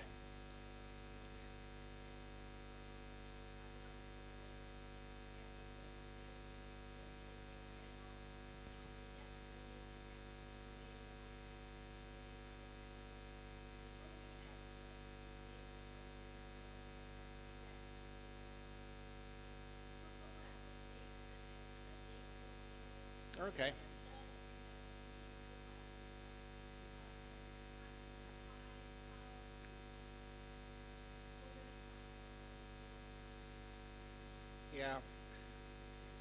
You can't stop the kids from playing those games. What you can do is you can balance it by being around good people. So yeah, you can play those computer games as long as you come to the temple once a week with me to hang around good people.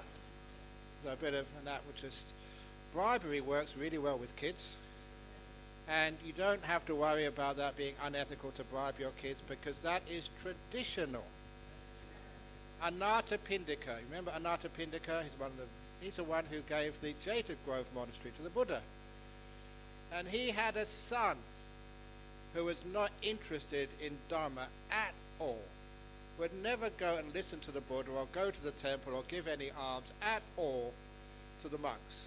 And his dad was one of the chief famous supporters of the Buddha. But he's also rich. So his father hit upon this plan. Something like, I'll give you 100 ringgit every hour you are in the precinct of the Jeta Grove Monastery. You don't have to listen to any talks, you don't have to do anything, as long as you're in the precinct, 100 bucks every hour. Wow, because he's a rich guy. So, you know, the son always needed money for this, money for that. Was thinking, oh, this is a nice little way, much better than sort of asking for pocket money or begging for stuff from dad. So whenever he was short of cash, he would just go into the monastery, just lay down, fall asleep, or just do nothing. And hours up, go back to his dad, and our dad, and his dad would never argue, would give him the money. And he did this for such a long time. And one day his son needed some money, went into the Jeta Grove Monastery to make some cash. And when he was there, he was getting very bored and wondering, well, I wonder what this Buddha's about anyway. And so he went to listen. He just listened once to the Buddha preach, and he went back home and gave all the money back to his dad. Thank you, Dad. And he's now a Buddhist. Bribery is traditional in Buddhism.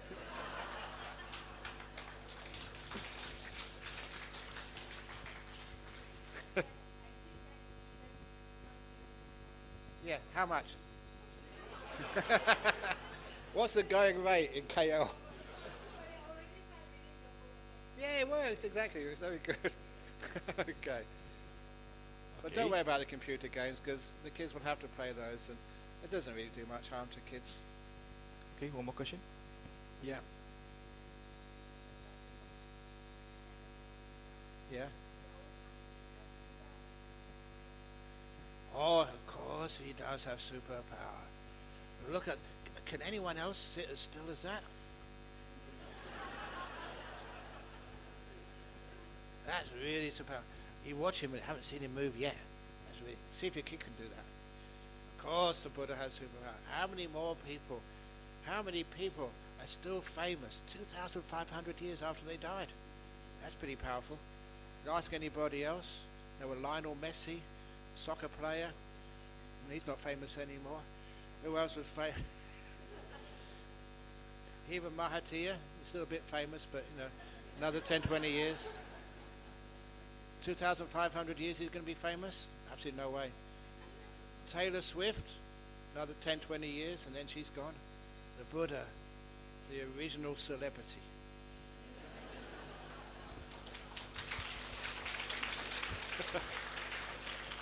Okay, we have one more question from Sister. Yeah, go on.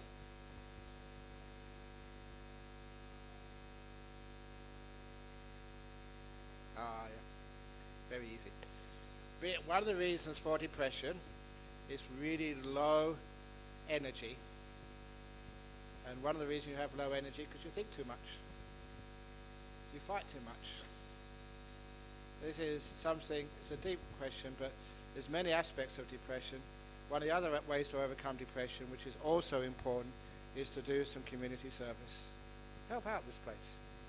Because then you feel good about yourself, and also you associate with other good people. You know, like I was saying last night about the elephants. You know, being associating with good people raises you up. Associated with negative people just keep pulling you down, pulling you down. So that's one thing, associating with good people. And meditation is just learning how just to make peace with your depression.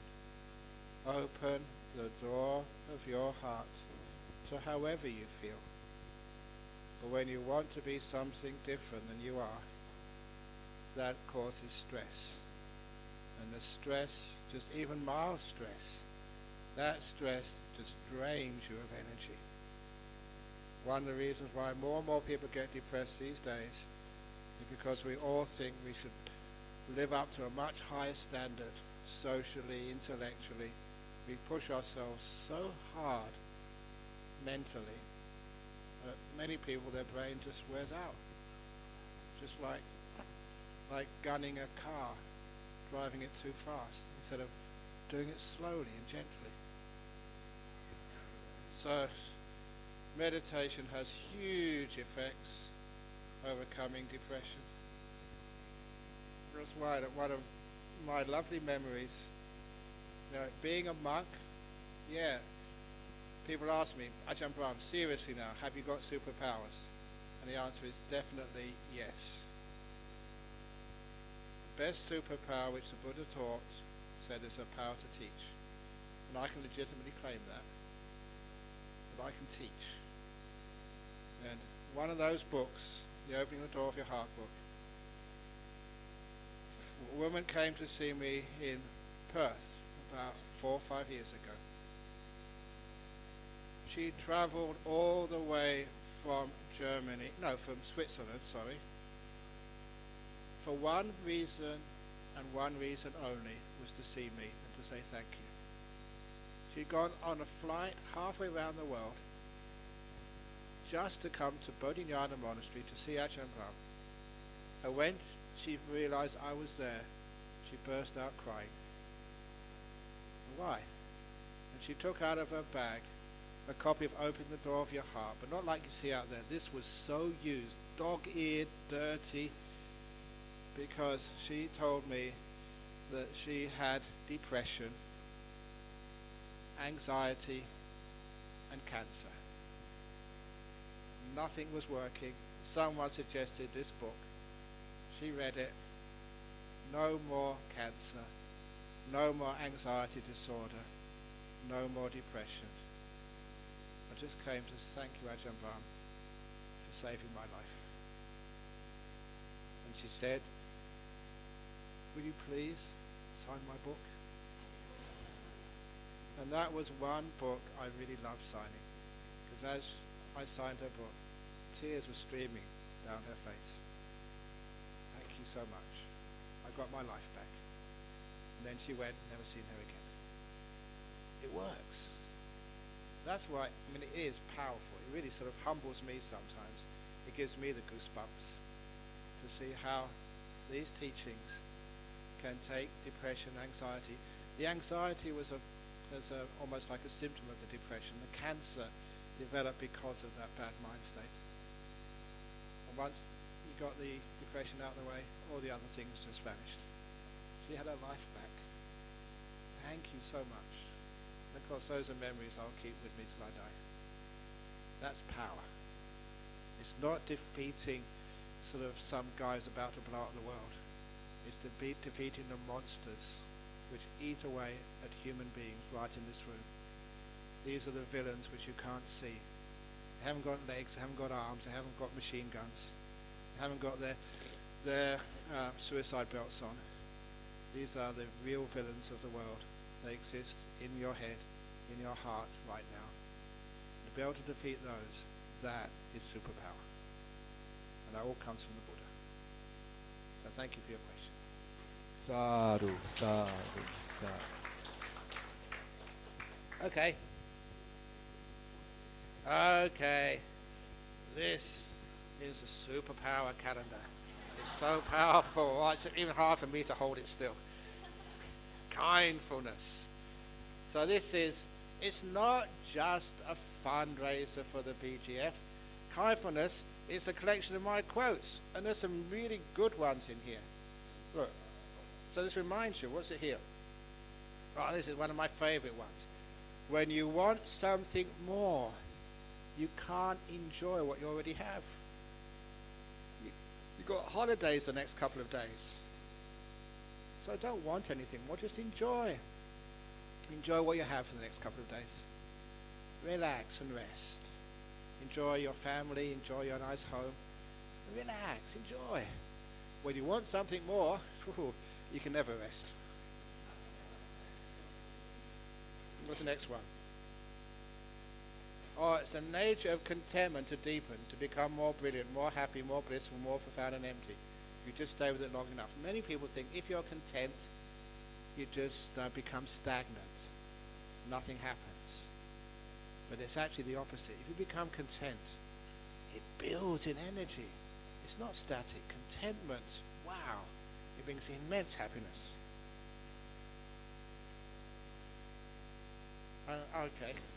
Delight is the glue that makes your attention stick to the object. When you're meditating, if you don't delight in what you're doing, you wander off all over the place. But if you're really delighting in what you're doing, you don't have to put any effort in. You don't have to concentrate. How many men have to concentrate and work hard to watch a football match?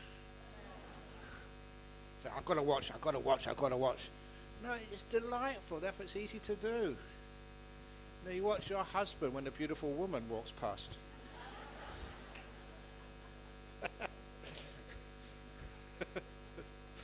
Just nature. Anyway, so that's some deep quotes in this calendar, and beautiful by the about the BGF. It raises a bit of money to pay off the debt. So this is the calendar for 2017, and kindfulness. This is, I was saying last night, this is a word I invented, adding kindness onto mindfulness, putting them together, because mindfulness is not enough. It's too cold. So you put kindness onto mindfulness, it becomes kindfulness, and that is powerful. And I'm really pleased now that you can go online, type in kindfulness, there's kindfulness retreats, kindfulness counseling, and it's becoming a bit of a brand, which is great. So that's the calendar here. Okay, these are all available outside, right? So to summarize today's talk, okay. So one day when we become a superhero, okay, just be aware of our ego, our pride, right? And it's good to be superzero, right? Because when you are superzero, you actually manage your capability, whatever you have, while you strive on in your life, live your life, okay? And reminder, always listen to life, listen to yourself, okay? And the lesson today, the most important one is beyond the label, okay? Beyond the label, you will find insight. So don't look at the label so much, right? Go beyond the label and you will see the reality. Okay. So before we end, a few announcements, short one. Those who have signed up a membership, so you can get your receipt over there. And last promotion from yesterday, we have a few more. Really got some left. Yeah, AJAHN Teddy. Okay. This year the label is a kindfulness bear. Okay, so you can get this at 300. Okay, it's for BGF to pay off our building. So how many more to go? It's downstairs, right? Yeah, it's downstairs. So please help out, and you help the community as well. Thank you. So let's rise and say 3 times sadhu. Okay, big sadhus. Big sadhu. Sadhu. Sadhu. Sadhu. Very good. Okay. I would like to thank you